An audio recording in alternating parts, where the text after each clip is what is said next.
بقول لك ربك فرجها ونبيع الحته الذهب. يا راجل بالسرعه دي؟ امال احنا بنلعب. يلا يا عم هم خلصنا. يعني هنسافر؟ طب انا راح اجيبها. اوعى تمشي. هجيبها.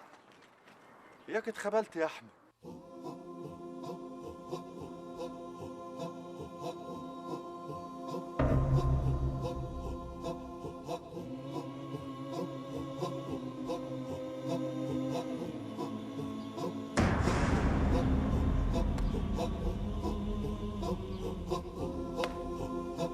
لا هو انت شايفني دقق عصافير على قفايا ياك؟ فين الحته يا احمد؟ يا اخي يمين بالله كنت مداريها، رحت هناك ما لقيتهاش. ايه ما لقيتهاش. ها قصدك طمعت فيها وحديك صح؟ عيب يا بركات، عيب يا اخي.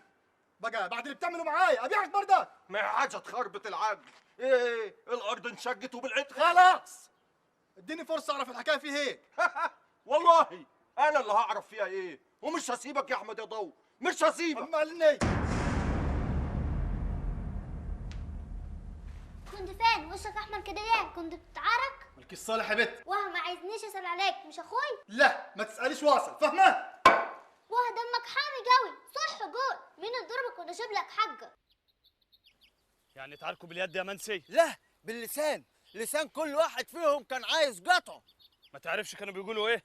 كان ده بيتهم ده، وراح ده قال لده انا مش ممكن اعمل كده، راح ده ماسك في ده، وراح ده قال له انا مش هسيبك يا ده، راح ده قال له انا كده، وراح ده ضارب كده. ايه الكلام الماسك ده؟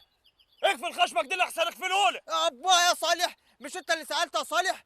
ماشي يا صالح، انا بعد كده مش هجيب سيره لا ده ولا ده، هذه اخرة اللي تجيب سيره ده او ده. ايه ده؟